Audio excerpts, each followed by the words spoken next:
All right. Well, today we are going to be talking about the future state of the restaurant business and how restaurant owners are grappling with new customer needs and expectations and the immense challenges of sort of coming back online and getting patrons to eventually come back into the restaurants and what they're thinking about and what restaurant owners are considering from a new customer experience. And we're joined today by Aaron Ginsberg, who's managing partner of the Welcome Conference, which is a really, really cool organization that launched in 2014. They develop events and content for the hospitality industry. And their whole goal and mantra is to create dialogue and discussion and engagement around the topic of hospitality. And we're just thrilled to have them here today to talk about this really challenging and complex industry and where it's headed. So Aaron, thanks a lot for joining us. Appreciate it. Oh, it's my pleasure. You hit it right on the head. It is a complex industry right now. Yeah, facing some complex problems for sure. For sure, yeah. So let's just jump right into it. Hopefully there's, a light at the end of the tunnel for the restaurant business as restrictions start to ease and people start to re-engage with society, if you will. So can you talk a little bit about what you think the customer experience is going to be like once people are actually going back into restaurants and doing their thing? Yeah, I think it's a really interesting situation right now because you have certain states that they're lifting the restrictions and that are informing restaurants how they can reopen. And it's difficult because what's put on paper versus what the reality of an operation is very different. And so I think what we're going to see over the next few weeks is just the tip of the iceberg in how restaurants are going to be able to welcome guests again. A restaurant that maybe had 100 people is now being told they can have 50 total, and that's including staff. So what does that change to the experience? What does that change to the operations, to the menu, to the offerings? Or do they even open? There's going to be a number of them that have to decide the value to reopening versus staying closed and not having staff and vendors to pay. So I think it's going to be really telling, and every city is going to be different. Somewhere rural might be okay. A mom and pop shop that normally only has a quarter or half of their dining room open, they might get back to business as normal so long as customer confidence is there. A spot in a big city like New York or LA or Chicago, they're going to have a very different experience once guests start walking back in those doors. So Aaron, you mentioned the word confidence, and I think in large part that's what we're talking about here. Like, do I, as a restaurant patron, do I have the confidence to go into a restaurant, sit down next to other diners, even if they're socially distant from me, and give an order to a waiter or waitress, have them bring me the food, all of that stuff. So can you talk a little bit about, because you're in touch with a lot of restaurant owners and the industry in general, talk a little bit about what are they going to do to instill confidence? What are they thinking about doing to instill confidence to get people to actually come into the restaurant once they're able to host them? It's a great question. I think that, if you and I make a decision or made a decision prior to this about where to go, our decision was based off of what type of food do we want? What kind of atmosphere do we want? What price point do we want to pay? Never were you thinking, is it safe? And I think that question is something that we all really took for granted in the past because we never were in this situation. And so it's going to be on the restaurants to convey a sense of safety to their diners that they've never had to do before. And I think restaurants are great at that. They're in the hospitality industry for a reason, but they've never had to tackle the issue of safety. Yes, there's been Department of Health regulations, whether it's city or federal or city-based, where you're getting letter grades or satisfactory grades. But that's part of being in the restaurants. Restaurants are inherently clean and hold a certain standard of cleanliness and sanitation. But never before will guests have to think about that as much. I'm sure the average person doesn't make a decision on where to go based off of the letter grade in their window. They're making a decision off of the food. And now that's going to be a big thing. So if someone walks to a restaurant and it's crowded, they're actually going to be less inclined to go. Whereas a crowded restaurant before was the spot that drew you to it. because if it's crowded for a reason, whether it's, a great product, a great atmosphere, great value, whatever it may be. And so how that is dealt with restaurants is going to be really interesting. And I think there's going to be a lot of trial and error. Yeah, for sure. That's a great point about how a crowded restaurant is actually now a negative and Yeah. positive potentially. It's a wild thought, and just shows you how this industry is being turned upside down and inside out as a result of this pandemic. So we have seen a lot of innovation come out of the space, though, even in the past 8 weeks when they've been grappling with the severity of the current situation. Talk to us a little bit about what you're seeing out there that you think is innovative from a restaurant owner's perspective in order to keep the lights on, and then how that might translate into future success.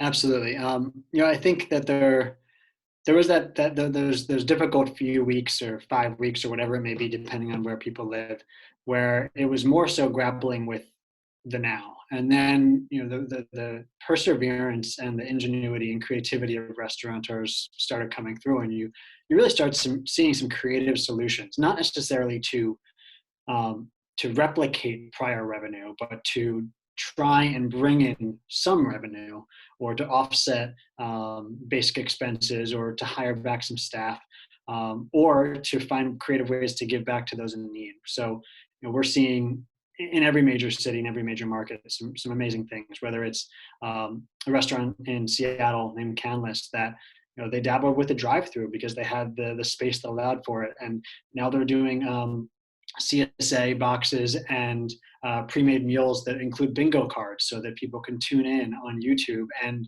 watch a bingo game that they're doing live. To Alinea, which just celebrated its 15th anniversary. This is one of the most renowned restaurants in the country, and if not the world, and they're figuring out a way to have their guests experience their food that brought them to the top of the restaurant kind of food chain. And what they're doing is they're serving some of their stalwart dishes and giving video tutorials on how to plate them at home.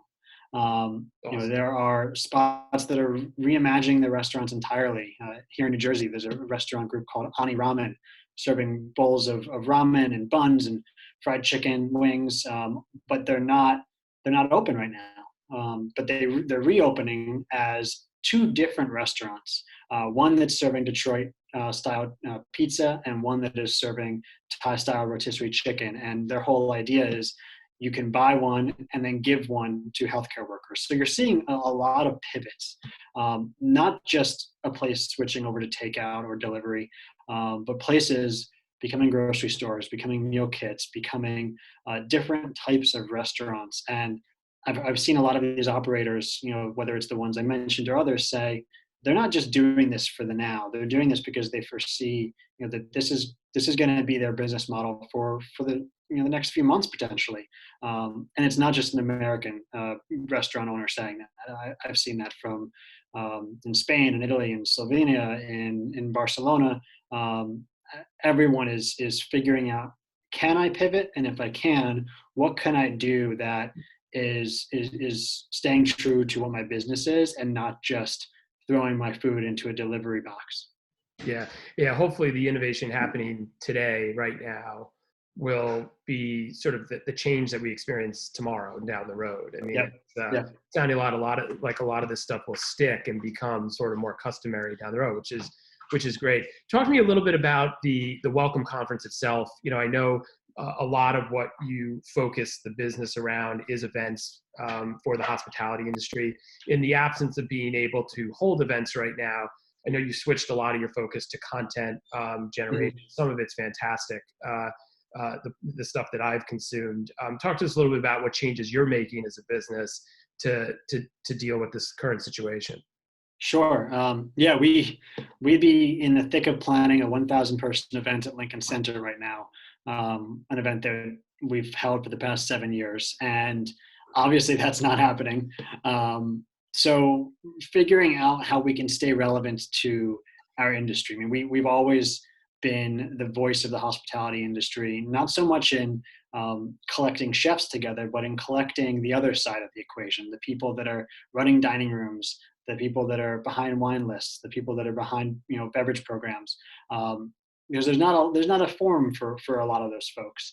And the core of what we've done, like you said, has been a physical event. And so right now, amidst all of the bad news that we're seeing, which there is a lot of bad news, we're trying to make sure that we're shining a light on the good that our hospitality industry is doing. So we started a show called Weekly Specials. Now 4 weeks ago, we just released the 4th episode, with the whole idea of John Krasinski's Some Good News show is great, and we know we ripped it off. But the hospitality industry, it has magic to it, even in dark times like this. And if we can use our platform to remind people of that magic, maybe it'll inspire someone to creatively pivot, to smile when things might otherwise make them think that they shouldn't be. And it's been successful, and it's been received well, and it's I think bonding the industry back together. We're also having folks do guest writing, long form stories for us each week from across the country, just talking about what they're doing, whether it's something innovative, whether it's them just being vulnerable. But I think it's important that the industry can continue to be bound together right now, especially the independent restaurants, because typically they operate a little bit in silos. And I think that's what has been a strength of the industry in the past, but during difficult times right now, binding it together as much as possible will help, hopefully, everyone get through to the other side.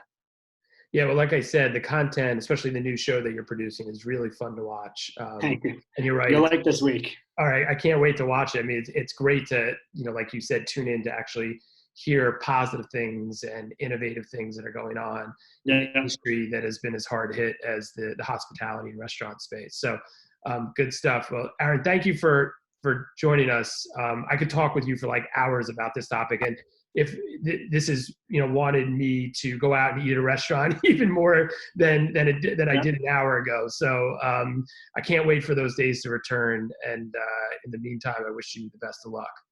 Thank you so much.